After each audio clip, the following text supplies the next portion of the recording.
Jack, c'est Nochan. C'est l'automne. Ça change pas grand chose pour moi car je n'ai pas trop l'habitude d'aller me balader dans les sous-bois en donnant des grands coups de pied dans les feuilles mortes. Faudrait déjà que j'ai des pieds pour ça. Non, l'automne, ça n'a qu'une influence réduite sur moi. Mais ça en a un peu plus sur les news que je vais vous présenter, la preuve. Au Japon, en automne, c'est le temps des sculptures de paille. De la paille qui provient des restes de la récolte de riz. Dans certaines régions, on trouve même des festivals qui célèbrent le talent de ces sculpteurs. Certains d'entre eux se lâchent même complètement et arborent une créativité assez extravagante. Il y a de cela 30 automnes, Steve Jobs faisait parler de lui dans le Colorado. En 1983 exactement, il s'est fendu d'un discours à propos du futur lors d'un événement intitulé International Design Conference. Il invita ensuite l'assistance à laisser un objet dans le Time Tube, un objet qui serait découvert par les gens du futur en l'an 2000.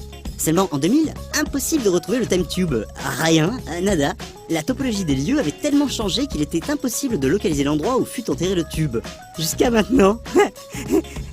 Pour les besoins de l'émission Diggers sur National Geographic, une bande de chercheurs de trésors a réussi à localiser et à déterrer le Time Tube de Steve Jobs 30 ans après. Les objets à l'intérieur sont remarquablement bien conservés, chacun étant protégé par un sac hermétique. On y trouve quelques reliques rares comme la souris de l'Apple Lisa, un ordinateur développé par Jobs avant même le Macintosh, ou encore la cassette audio contenant le fameux discours de Jobs de l'époque. Mais également un conglomérat d'objets variés. Il y a même un pack de 6 bières laissé là gentiment par Harry Tigg, président de la conférence suscitée, qui a pensé à offrir un petit rafraîchissement au courageux gaillard désigné pour déterrer le tube.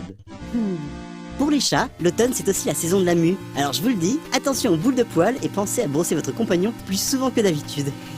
À propos de chat justement, voici le Grumpy Cat qui s'incruste chez Disney dans une série d'illustrations très drôles. Bon, vite fait hein, car maintenant qu'il a la grosse tête et qu'il a vendu son âme au grand capital, ça m'intéresse un peu moins de lui servir la soupe à Grumpy. L'automne, c'est aussi Halloween. Et justement, je viens de dégoter un nouveau rail de Minecraft. Oui, c'est un peu la grosse mode en ce moment. Je vous avais déjà parlé des rails de Beetlejuice et de Ghostbusters, si je dis pas de bêtises.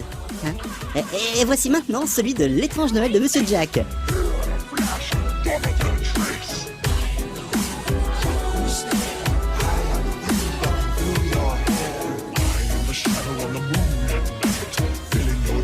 Toujours aussi impressionnant, même si encore une fois les puristes de l'OST du film grinceront des dents à cause du remix.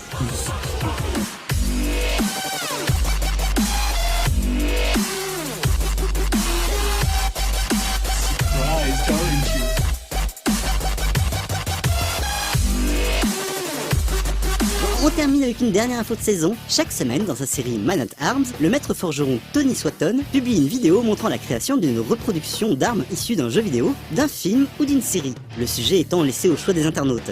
Et il faut bien admettre qu'il est fascinant de regarder cet artisan recréer la Master Sword de la série The Legend of Zelda en vrai. Zelda's Master Sword has been one of the most requested blades, so I guess you wore me down on making it for you.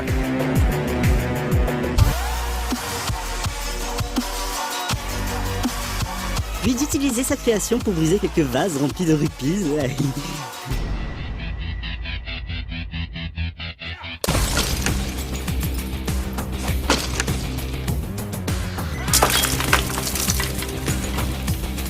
Non, là j'ai beau chercher, je n'ai pas trouvé de lien entre l'automne et le forgeron, mais je voulais absolument vous montrer ça quand même.